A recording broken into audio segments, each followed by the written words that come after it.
Hi all, இன்னைக்கு நம்ம 18th class பார்க்க போறோம் and class போறதுக்கு முன்னாடி welcome you all to Sandy's Art and Craft.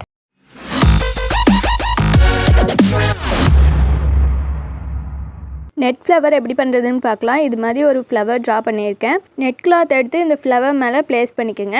and மேலே கீழே எல்லா சைடுலயுமே கொஞ்சம் cloth excess இருக்க மாதிரி பார்த்துக்கங்க. எங்கேயுமே சுருக்கம் இல்லாத மாதிரி ஹோல்ட் பண்ணிட்டு head pin எடுத்து main cloth and net cloth ரெண்டையும் சேர்த்து பின் பண்ணிக்கங்க. எல்லா கார்னர்ஸ்லயும் பின் பண்ணிக்கங்க. ஒரு கார்னர் பின் பண்ணையில் இன்னொரு கார்னரில் கையில் ஹோல்டு பண்ணிவிட்டு கிளாத் நல்லா சுருக்கம் இல்லாமல் எடுத்து விட்டுட்டு அதுக்கப்புறம் பின் பண்ணுங்கள். நம்ம ட்ரா பண்ணின ஃப்ளவர் மேலேயே சிங்கிள் சரி த்ரெட்டில் செயின் ஸ்டிச்சஸ் போட்டுக்கலாம். அண்ட் இதில் எப்பவும் போலயே ஃப்ளவர் போடுங்க. அதாவது ஷார்ப்னஸ் எல்லாமே நீட்டாக கொடுத்து இது மேலே ஒர்க் பண்ணுங்கள். இதில் இம்பார்ட்டண்டான திங் என்னென்னு பார்த்துட்டிங்கன்னா main piece and net cloth ரெண்டுலேயுமே ஒர்க் பண்ணுறதால பார்த்து கேர்ஃபுல்லாக ஒர்க் பண்ணுங்கள். நெட் கிளாத் மட்டும் எங்கேயுமே சுருக்கம் இல்லாமல் பார்த்துக்கோங்க. செயின் ஸ்டிச்சஸ் ரொம்ப பெருசாக போட்டுறாமல் மீடியம் சைஸில் போடுங்க. அப்போ தான் பார்க்க நீட்டாக இருக்கும். இந்த ஃப்ளவர் இப்படியே போட்டு கம்ப்ளீட் பண்ணிக்கலாம். இப்போ பின்ஸ் எல்லாமே ரிமூவ் பண்ணிடுங்க. இதில் பாருங்கள் எங்கேயுமே சுருக்கம் இல்லாமல் லூஸ் இல்லாமல் இருக்குது. இது மாதிரி பண்ணிவிட்டு நெட் கிளாத்தை ஃபோல்டு பண்ணிக்கலாம். இது நீங்கள் ஃப்ளீட் மாதிரி அரேஞ்ச் பண்ணிங்கன்னா பார்க்கறதுக்கு நல்லாயிருக்கும். அப்படியே சேர்த்து பிடிச்சிங்கன்னா நீட்டாக இருக்காது. இது மாதிரி ஃப்ளீட் மாதிரி அரேஞ்ச் பண்ணுங்கள். அப்போ தான் பார்க்க நீட்டாக இருக்கும். எல்லா கிளாத்தையும் அரேஞ்ச் பண்ணிவிட்டு சென்டரில் வர்ற மாதிரி பார்த்துக்குங்க. அதாவது எல்லா பெட்டலோடைய சென்டரில் கிளாத் வர்ற மாதிரி ஹோல்டு பண்ணிவிட்டு நல்லா டைட்டாக இது மாதிரி ட்விஸ்ட் பண்ணிக்கோங்க. இப்படி ட்விஸ்ட் பண்ணில கிளாத்தில் பாருங்கள் இது மாதிரி பெட்டல்ஸில் நீட்டாக ஃப்ளீட்டிங் வந்திருக்கணும். நார்மல் நீடிலில் நெட் கிளாத்தோட கலரில் மெஷின் த்ரெட் டபுளாக போட்டு எண்ணாட் போட்டு எடுத்துக்கோங்க.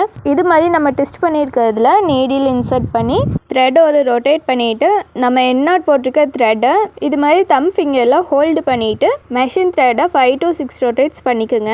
இந்த த்ரெட் முடிஞ்ச அளவுக்கு கீழே இருக்க மாதிரி பார்த்துக்குங்க. அண்டு டைட்டாக ரொட்டேட் பண்ணுங்கள். எண்டிங்கில் நம்ம எண்ணாட் போட்டிருந்த த்ரெட்டையும் நம்ம ரொட்டேட் பண்ணி எடுத்துகிட்டு வந்த த்ரெட்டையும் சேர்த்து 3 to 4 knots போட்டு எடுத்துக்கோங்க. த்ரெட்டை லைட்டாக விட்டு கட் பண்ணிக்கோங்க. இப்போ எக்ஸ்ட்ரா இருக்க நெட் கிளாத்தையும் நம்ம கட் பண்ணி எடுத்துக்கலாம். இப்படி கட் பண்ணும்போது நம்ம ஆல்ரெடி போட்டிருக்க அந்த த்ரெட்டை கட் பண்ணிடாமல் பார்த்துக்கோங்க. அண்ட் நிறைய கிளாத்தையும் விடாமல் த்ரெட்டை ஒட்டின மாதிரியே கட் பண்ணிக்கோங்க. ஆல்ரெடி போட்டிருந்த செயின் ஸ்டிச்சை டச் ஆன மாதிரியே சிங்கிள் சடி த்ரெட்டில் செயின் ஸ்டிச்சஸ் போட்டு வரலாம். இந்த இடத்துல பாருங்கள் ஷார்ப்னஸ் இல்லாமல் கிளாத் கொஞ்சம் வெளியில் இருக்கும். இதை நம்ம அட்ஜஸ்ட் பண்ணணும். கிளாத்தை உள் சைட் தள்ளி விட்டுட்டு ஸ்டிச்சஸ் போடணும். அதாவது இந்த மாதிரி இருக்க கிளாத்தை நீடில் வச்சு இப்படி அட்ஜஸ்ட் பண்ணி உள்ளே தள்ளி விட்டுட்டு அது மேலே நம்ம ஸ்டிச்சஸ் போடணும். இப்போ பாருங்கள் நீடில் வச்சு கிளாத்தை உள்ளே தள்ளி விட்டு அதுக்கு மேலேயே நெட் கிளாத் மேலேயே நம்ம ஸ்டிச்சஸ் போடுறோம். தென் எப்பவும் போல் ஷார்ப்னஸ் கொடுத்து அந்த கிளாத் வெளியில் தெரியாத மாதிரி செயின் ஸ்டிச்சஸ் போட்டு எடுத்துகிட்டு வரணும். ஷார்ப்னஸ் இல்லாமல் கிளாத் வெளியில் இருக்கிறதால இந்த ஸ்டிச்சஸ் நம்ம போட்டு கவர் பண்ணிக்கிறோம். இது போட்டால் தான் ஃபினிஷிங் நீட்டாக இருக்கும். இது மாதிரி எக்ஸ்ட்ரா வெளியில் நிறையா இருக்க கிளாத்தை நீடில் வச்சு அட்ஜஸ்ட் பண்ணி அது மேலேயே ஸ்டிச்சஸ் போட்டு ஷார்ப்னஸாக கொண்டு வரணும். அப்போ தான் பார்க்க நீட்டாக இருக்கும். வெளியில் எந்த கிளாத்துமே தெரியாத மாதிரி பார்த்துக்கோங்க. இங்கே சரி ஸ்டிச்சஸ் தான் இல்லைங்க. இதுக்கு பதிலாக நீங்கள் பீட்ஸ் ஜந்தோசி எது வேணாலும் யூஸ் பண்ணி ஸ்டிச்சஸ் கொடுத்துக்கலாம். பட் கான்செப்ட் என்னென்னா அந்த கிளாத் வெளியில் இல்லாமல் ஷார்ப்னஸாக தெரியணும் ஃப்ளவர். அதுக்காக மட்டும்தான் இந்த ஸ்டிச்சஸ் நம்ம கொடுக்குறோம். இதே மாதிரி எல்லா பெட்டல்ஸ்லையும் போட்டு கம்ப்ளீட் பண்ணிக்கலாம். இந்த கிளாத்தோட ரா எட்ஜஸ் கவர் பண்ணுறதுக்காக க்ளூ அப்ளை பண்ணி குந்தன் ஸ்டோன் ஃபிக்ஸ் பண்ணியிருக்கோம்.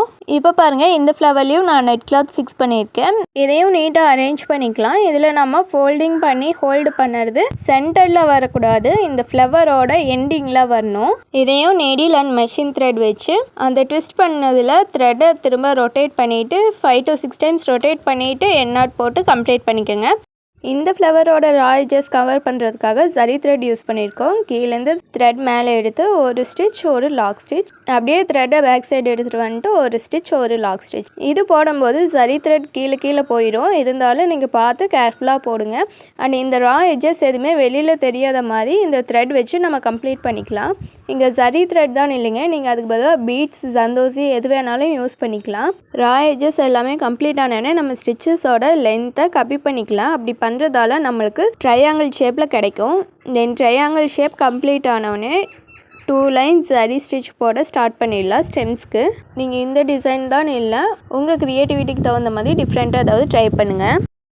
இந்த ஸ்டோன் கிட்ட இருக்க ரா எட்ஜஸ் கவர் பண்ணுறதுக்காக சுகர் பீட் எடுத்திருக்கேன். ஸோ கீழேருந்து த்ரெட் எடுத்து சுகர் பீட் லோட் பண்ணி ஒரு ஸ்டிச்சஸ் கொடுக்குறோம். இந்த ஸ்டிச்சஸ் நீங்கள் கொடுக்கும்போது மேலே இருக்க ரா எட்ஜஸோட சேர்த்து கொடுக்கணும். அப்போ தான் அது கொஞ்சம் கீழே போகும். ஸோ நீங்கள் அந்த மேலே இருக்க ரா எட்ஜஸை கீழே ப்ரெஸ் பண்ணின மாதிரி ஸ்டிச்சஸ் கொடுங்க. அப்போ தான் அது கம்ப்ளீட் ஆகும், நீட்டாக தெரியும். ஒன் சைடாக போயிடாமல் பார்த்துக்கோங்க. அண்டு கிளாத்தும் டேமேஜ் ஆகிடாமல் பார்த்துக்கோங்க.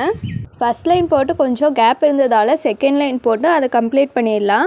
இந்த இடத்துல நீங்கள் ஜரி த்ரெட் யூஸ் பண்ணி சாட்டின் ஃபில்லிங் கூட போடலாம். அண்ட் இந்த பீட்ஸை நீங்கள் ஹேண்ட் நீடில் யூஸ் பண்ணி ஒரு சைட்லேருந்து பீட் எடுத்து ஆப்போசிட் சைடில் ஸ்டிச்சஸ் போட்டு அந்த ரா எட்ஜஸை நீங்கள் கம்ப்ளீட் பண்ணிக்கலாம். எல்லாமே உங்கள் க்ரியேட்டிவிட்டி பொறுத்தது தான். டிஃப்ரெண்ட்டாக ட்ரை பண்ணி பாருங்கள்.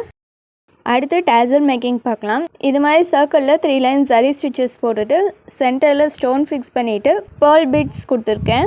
இப்போ இந்த சர்க்கிளுக்கு சைடில் கொஞ்சம் கிளாத் எக்ஸ்ட்ரா விட்டுட்டு கட் பண்ணி எடுத்துக்கலாம். டோட்டலாக 4 பீசஸ் ரெடி பண்ணிக்கோங்க. நார்மல் நீடில் கிளாத்தோட கலரில் மெஷின் த்ரெட் டபுளாக எடுத்து எண்ணாட் போட்டு எடுத்துக்கோங்க. தென் பேக் சைடு நம்மளாக பார்த்து ஆப்போசிட் டைரெக்ஷனில் வச்சுக்கோங்க. ஃபர்ஸ்ட் அண்ட் செகண்ட் லைன் ஜரிக்கு சென்டரில் நீடில் இன்சர்ட் பண்ணுங்கள். 2 கிளாத்தையும் நம்ம இப்போ அட்டாச் பண்ண போகிறோம். ஸோ நீடில் இன்சர்ட் பண்ணிவிட்டு 3 to 4 எண்ணாட்ஸ் டைட்டாக போட்டுட்டு எக்ஸ்ட்ரா இருக்க த்ரெட்டை கட் பண்ணிடுங்க. தென் ஃப்ரண்ட் சைட் டர்ன் பண்ணிவிட்டு எக்ஸ்ட்ரா இருக்க கிளாத்தெல்லாம் உள்ளே தள்ளி விட்டுட்டு செகண்ட் லைன் சரியில் நீடில் இன்சர்ட் பண்ணி ஆப்போசிட்டில் மேலே எடுங்க. இப்போ வந்துட்டு ஒரு லூப் கிடைக்கும். அந்த லூப்பில் நீடில் இன்சர்ட் பண்ணிவிட்டு வெளியில் எடுங்க. இப்போ உங்களுக்கு அது ஹெம்மிங் ஸ்டிச்சஸாக இருக்கும். நம்ம நார்மலாக போகிற ஹெம்மிங் ஸ்டிச்சஸ் தாங்க. நீடில் மேலே எடுத்துகிட்டு வர்ற லூப்புக்குள்ளே நீடில் திரும்ப உள்ளே விட்டுட்டு த்ரெட்டை டைட் பண்ணிக்கணும். ஸ்டிச்சஸை கொஞ்சம் நெருக்கமாக போடுங்க. அப்போ தான் பார்க்க நீட்டாக இருக்கும். அண்டு த்ரெட்டை குட்டியாக கட் பண்ணிக்கோங்க. பெருசாக கட் பண்ணிட்டீங்கன்னா சீக்கிரமாக த்ரெட்டு சிக்கு விழுந்துடும். ஸோ இதை கம்ப்ளீட் பண்ணிவிட்டு பார்க்கலாம். குட்டியாக ஒரு கேப் விட்டுருக்கோம். இதில் பேக் ரோப் எடுத்துக்கோங்க. இந்த சைஸ் ஃபுல்லாகவே அந்த ஹோல்ஸ்க்குள்ளே விட்டுருங்க. எக்ஸ்ட்ரா இருக்க கிளாத்து அந்த ரோப்பு எல்லாமே உள்ளே தான் இருக்கணும். எதுவுமே வெளியில் தெரியக்கூடாது. ஸோ உள்ளே இன்சர்ட் பண்ணிவிட்டு திரும்ப நம்ம ஹெம்மிங் ஸ்டிச்சஸ் போட ஸ்டார்ட் பண்ணிக்கலாம். அந்த ரோப் பக்கத்துலேயே ஒரு ஸ்டிச்சஸ் போட்டுட்டு தென் அந்த ரோப்புக்கு சென்டர்லேயே நீங்கள் நீடில் இன்சர்ட் பண்ணி ஸ்டிச்சஸ் போடணும். அப்போ தான் அந்த ரோப் நல்லாவே ஃபிக்ஸ் ஆகும். நீங்கள் நீடில் இன்சர்ட் பண்ணும்போதே தெரியும் ரோப்புக்குள்ளே இன்சர்ட் ஆகிட்டு மேலே வர்றது. ஸோ அது மாதிரி 2 to 3 ஸ்டிச்சஸ் ரோப்லேயே நீங்கள் போட்டுக்குங்க. இது மாதிரி ஃபுல்லாகவே ஸ்டிச்சஸ் போட்டுட்டு இந்த ஹோல்ஸ் ஃபுல்லாகவே நம்ம கம்ப்ளீட் பண்ணிடலாம். இப்போ பாருங்கள், ஃபுல்லாகவே கம்ப்ளீட் பண்ணிட்டோம். நீங்கள் எவ்வளோதான் இழுத்தாலும் அந்த டேசல் விட்டு அந்த ரோப் வெளியில் வரக்கூடாது. ஸோ 4 பீசஸ் ரெடி பண்ணிங்களோ உங்களுக்கு 2 டேசல்ஸ் கிடைக்கும். ஸோ அவ்வளோதாங்க, இன்றைக்கான கிளாஸ் கம்ப்ளீட் ஆகிடுச்சு. Net flower and dazzle making பார்த்துருக்கோம். நான் போட்ட டிசைன் தான் இல்லைங்க, உங்கள் க்ரியேட்டிவிட்டிக்கு தகுந்த மாதிரி வேறு ஏதாவது டிசைன் க்ரியேட் பண்ணி எனக்கு சென்ட் பண்ணுங்கள். நெக்ஸ்ட் கிளாஸில் பார்க்கலாம். பாய்.